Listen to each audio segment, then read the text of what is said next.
In my opinion, our elected leaders that institute certain mandates that are found to be maliciously violating them should be charged with treason.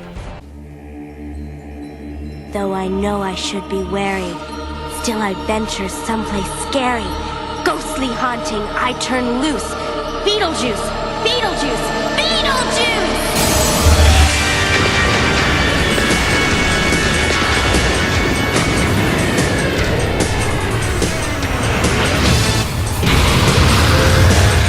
Now, why do I say all this? Because apparently it's come up in the past number of weeks and months that there have been certain people that have been kind of preaching one thing and kind of going in the other direction here. And I never really thought I would come to this, but I'm citing TMZ as a source right here, because apparently it seems to be very good, and I've seen a lot of other big folks citing TMZ. This is where we're at, but as we can see here, Dr. Arthur Kaplan says, hypocrite politicians to blame for COVID failures. Who is Dr. Kaplan? So, Arthur L. Kaplan here, he's basically a professor over there at NYU Langone Health, basically the NYU Grossman School of Medicine here. So you can see he is a PhD. So, as we can see, what's he work on? Ethics, bioethics, research ethics, transplantation, health reform, summary. Currently, the doctors William F. and Virginia Conley, MIDI professor and founding head of the Division of Medical Ethics at NYU School of Medicine in New York City. So, prior to coming to NYU School of Medicine, Dr. Kaplan was the Sidney D. Kaplan Professor of Bioethics at the University of Pennsylvania Perelman School of Medicine in Philadelphia, where he created the Center for Bioethics in the Department of Medical Ethics. Kaplan is also taught at the Universities of Minnesota, where he founded the Center for Biomedical Ethics, the University of Pittsburgh, and Columbia University. He received his PhD from Columbia University, and as you can see, accolades here. Dr. Kaplan is the author or editor of 35 books and over 725 papers in peer-reviewed journals. His most recent books are The Ethics of Sport, Oxford University Press 2016 with Brendan Parent, and Vaccination Ethics and Policy, MIT Press 2017 with Jason Schwartz. As you can see, his accolades continue to go on and on and on and on. So, back to the article. As we can see, Newsom, Lightfoot, Cuomo, NYU professor says, blame hypocrite leaders for COVID failures. And this is very important. Why do I say this is very important? Well, isn't this just kind of the crux of the issue here? It's like rules for thee, but not for me. I hear folks talking about this all the time, and a lot of folks just kind of hand wave it off if it's on their quote-unquote side. Now, a number of these instances happen to be folks that are more left. I happen to be more of a leftist individual myself, and if a doctor is saying this is one of the roots of the failure, and I've been kind of looking at this thing, this ain't a good look, folks. This ain't a good look. You're saying all these things, you start seeing folks getting arrested for things, and you're not doing the things that you're saying you're supposed to do. Not a good look. Back to the article. So as we can see here, we delve into here.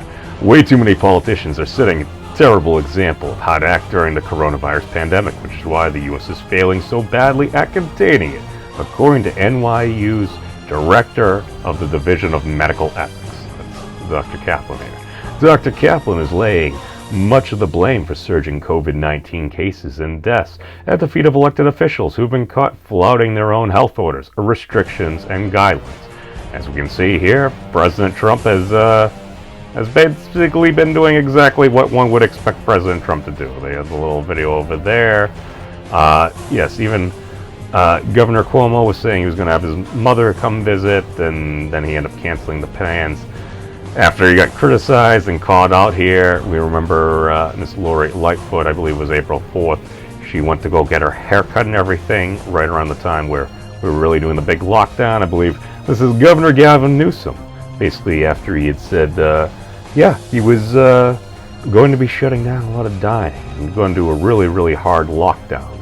Seems to be there. I had heard, apparently, according to my recollection, with some donors and stuff at a very fancy restaurant. Yes, I don't really see folks wearing masks or really socially distancing all that much. Not a good look, Governor. So, as we can see, they go over there as well. And as well as we have Shoutout, apologies for mispronouncing your name, a member of LA County's powerful board of supervisors voted to temporarily stop restaurant dining, but hours later she was chowing down at her favorite restaurant. In fairness, before the restriction took effect, but still, it sends a bad message. So, what can we take away from all this? It has been said that tyranny is defined as that which is illegal for the citizenry, but legal for the government. That really stands to bear. It's like, alright, well, yeah, I'm part of the government. When was the last time we saw a government official charged with treason? It's been a while. It's an extremely serious charge, but if you're literally shutting down the most powerful, at least a lot of the segments of the most powerful economy in the world, and you're saying it's serious, and then folks see this, they're not really going to take it seriously. What's the incentive of the politicians? We'll be on to some other controversy later. I think we need more folks with skin in the game.